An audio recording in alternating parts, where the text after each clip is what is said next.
Quand on lit l'histoire du protestantisme, dont celui de Léonard, qui est en 4 volumes ou 3 volumes, il dit très bien que la reine Catherine de Médicis, la régente Catherine de Médicis, régente de Charles IX, qui avait 11 ans à ce moment-là, est décidée à ce que la France soit protestante parce qu'elle veut éviter les massacres comme celui qui a eu le massacre d'Amboise, avec tous ces pendus, etc., qu'elle veut éviter aussi la force et la puissance des Guises, qui sont catholiques, et qui se disent plus anciens pour régner que les Valois, que les Capétiens, enfin tous les descendants des Capétiens, puisque eux, ils sont carolingiens. Donc, ils ont le droit, ils ont une sorte de droit de préemption pour régner. Donc, dirais-je, cette décision de la reine de réunir les catholiques et protestants à colloque de Poissy il y a 450 ans, donc en 1561, est une décision politique beaucoup plus que religieuse.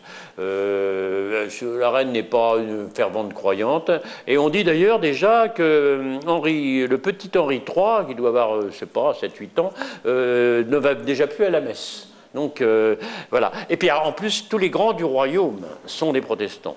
Les Condés, les Bourbons, la Rochefoucauld. J'en parlais dernièrement il y a quelques jours avec une descendante de la Rochefoucauld. Elle dit oui, nos ancêtres, qui avaient fait d'ailleurs un livre sur la Rochefoucauld, mais la Rochefoucauld, nos ancêtres étaient des protestants. Donc la France est prête à être protestante. Mais il faut évidemment qu'il y ait un colloque, c'est-à-dire un accord entre les protestants, qui sont quand même minoritaires encore en France, et les majoritaires catholiques.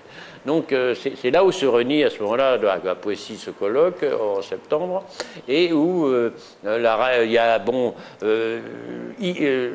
il y a évidemment, dans la vraie histoire, ça rate. Ça rate parce que Théodore de Bèze prononce une phrase peu amène et qui met en colère les Guises. Donc, mais là, cette phrase n'est pas entendue. Enfin, je fais en sorte que cette phrase ne soit pas entendue, ou du moins que la reine Catherine de Médicis fasse qu'elle ne soit pas entendue. Et donc, après, il y aura des édits de Saint-Germain, de tolérance, etc. Peu à peu, le protestantisme s'enfoncera dans la France d'une manière, bien sûr, pas toujours facile, mais peu à peu. Donc, si j'ai voulu faire ce livre, c'est parce que j'ai pensé que nous étions à 2 doigts que la France soit protestante. Sinon, je ne m'y serais pas lancé.